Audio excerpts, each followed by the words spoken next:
Alrighty, gang. First, we're going to take our ground beef. We've got all that thawed out. We got a little bit of frozen ground beef still left out here.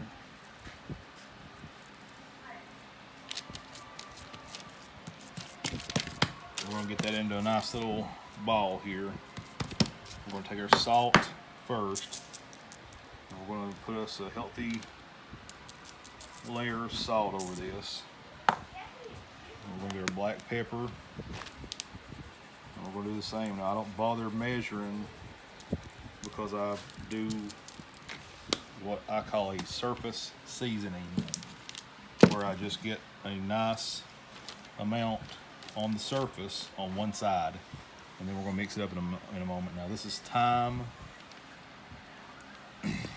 Now, the thyme, rosemary that you're going to use here, use sparingly.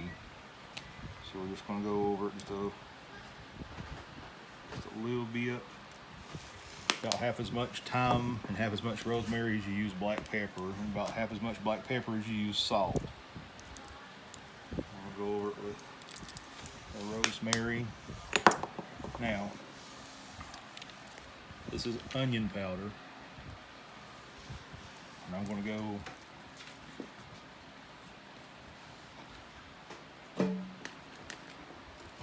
about as heavy with the onion powder as I did the pepper. Now, I've got some seasonings here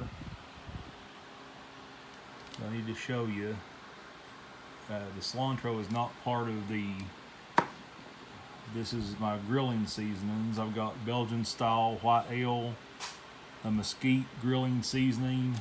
I've got backyard brick oven from Grill Mates from McCormick. I've got Korean barbecue seasoning, and then I've also got Montreal style steak seasoning. Now the Montreal style, if you'll notice, is a little bit lower in the bottle than the rest of this. The reason being is because you're going to use 2-to-1 ratio of Montreal style steak seasoning to each of the others. So let's go ahead and put that on.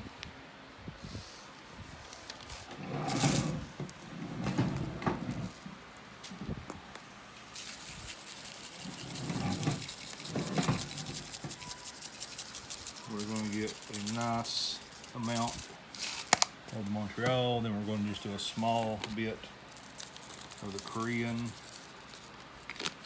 We're going to do another small bit of the Brickyard. Every bit of this is just going to add a little bit of seasoning to it. And then we're going to do a little taste, just like that, of the mesquite. Now these seasonings I just showed you for the grilling is also really good on pork chops for the grill and steaks. We're just going to do a little bit of the Belgian style white ale. Now, this is cilantro. Fresh cilantro is better. Fresh basil and fresh oregano is also better. Let me tell you about basil and oregano real quick. Basil and oregano with rosemary, thyme, and cilantro in a 4-to-2-to-1 ratio. So the cilantro is going to have 1 part cilantro, 2 parts rosemary, 2 parts thyme, 4 parts oregano, and 4 parts basil is the basis for all Italian sauces, for Italian style meatballs. I also use it for my lasagnas. So you're going to make a lot of your Italian type dishes, and it's also great to put in pizza dough to make a great pizza dough. You want to put it in there dry first and then mix it up real good, and then add in your water and oil.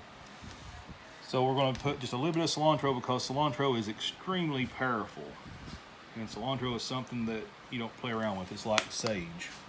If you've ever used sage in a meatloaf, you know exactly what I'm talking about. Now we've got all this, and you've got a pretty little seasoning going on. We are going to mix this in. We've got one more ingredient to put in. We're going to mix this up just a little bit first, though. our last ingredient for a great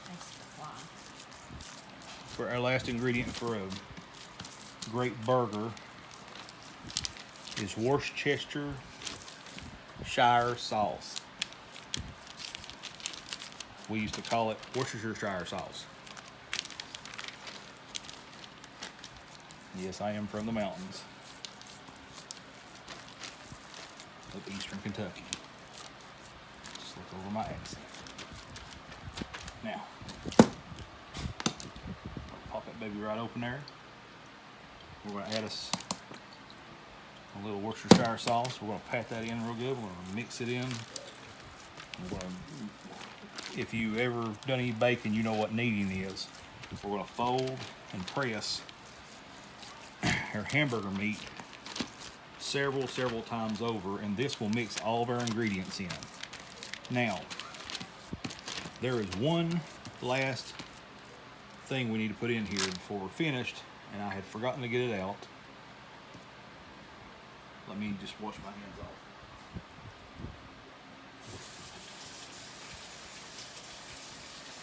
Do we have croutons?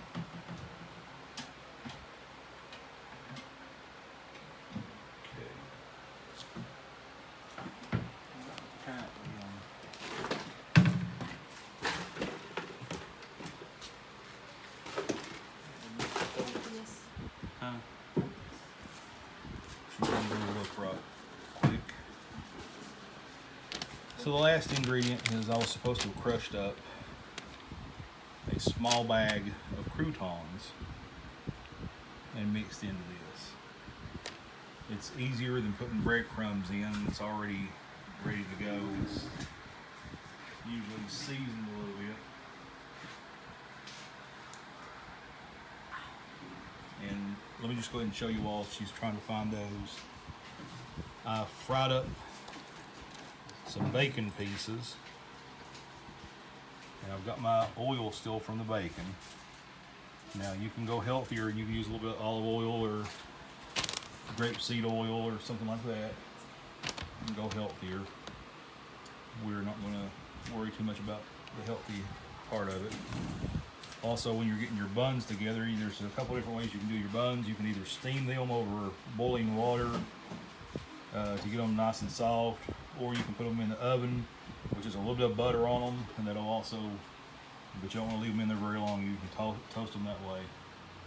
Makes them really good. If you're grilling out, you can also put the butter on them and put them on a grill away from any oil, and they turn out very nice that way.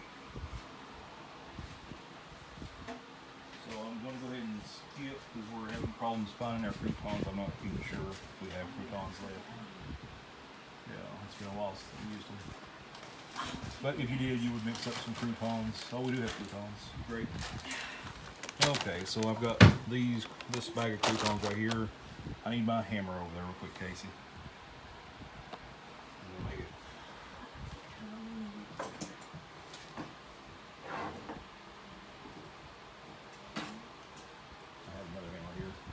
You want to come over here and hold this while I beat the death out of this bag?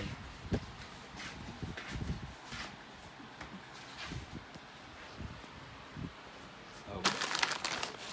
So I'm just going to take this.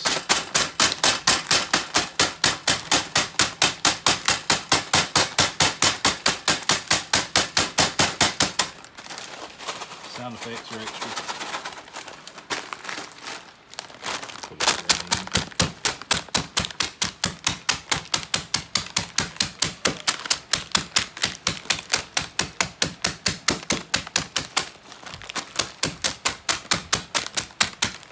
Now, I want to open this bad boy up, and if you look in here, you've got a nice bunch of crumbs. We're going to pour them over top of this, just like so. You do not want to put too much in there. After making meatloaf for years, I have realized that if I put too much oatmeal, and I use oatmeal instead of breadcrumbs in my meatloaf, but if I put too much oatmeal in there, that it is actually going to fall apart on me. We don't want that. We want this to hold firm once we get it fried up. So we're going to just turn this over and give it a nice good crush again. I'm going to fold it one more time. When we're done, hopefully, if we put the right amount in there, all of this should hold into the meat.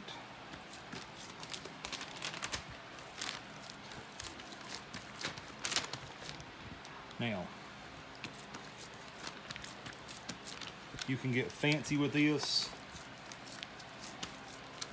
I actually make a really good burger that I make a pico de gallo burger. I use Worcestershire sauce, chop a little onion, a little bit of tomato, and finally shred a little bit of cilantro and make a pico de gallo that way.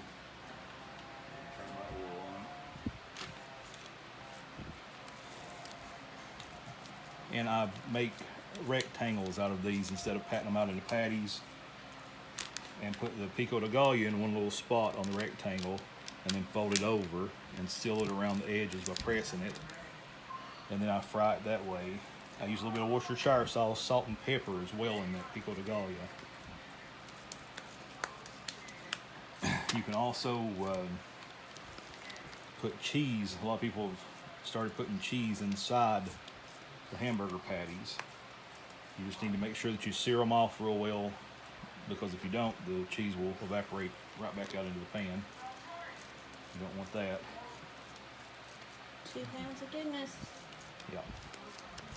You also can take beef broth, boil it on the stove, and get it nice and warm, and then when you sear your hamburger patties over, instead of finishing them in the frying pan, you can put them inside that pot of beef broth and put a lid on it, turn it down to simmer, and let that sit for about 15 minutes, and it'll draw that beef broth in. It'll be the juiciest burgers you've ever eaten.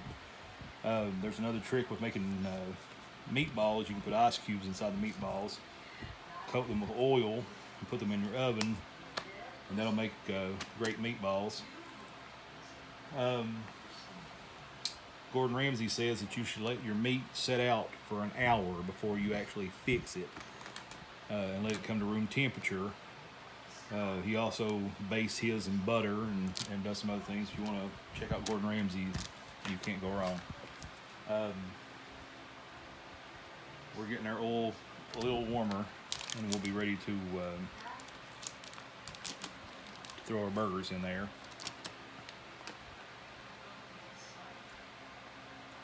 Obviously, you can put whatever accoutrements, lettuce, tomato, pickles, mayonnaise, mustard, ketchup, whatever you want to put on your burger. I also make a Southwest type burger. You can get black beans, corn, and onion, mix it up with a little bit of Worcestershire sauce, and mix that into your hamburger meat. Fry that up. Makes a really good Southwest burger. Our oil is about hot. I can smell the bacon. Again, this is bacon grease I'm fixing this in. So we're going to lay them in there.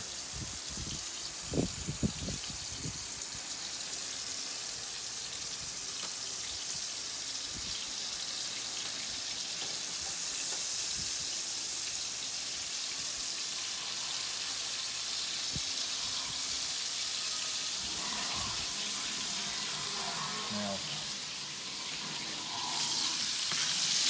once you've got them done, you just want to have your buns already ready. While they're frying up like this, you can go ahead and get your buns ready. Have all your toppings out the way you want them. Hope you've enjoyed this video. Make sure to like and subscribe. Thanks, have a good day.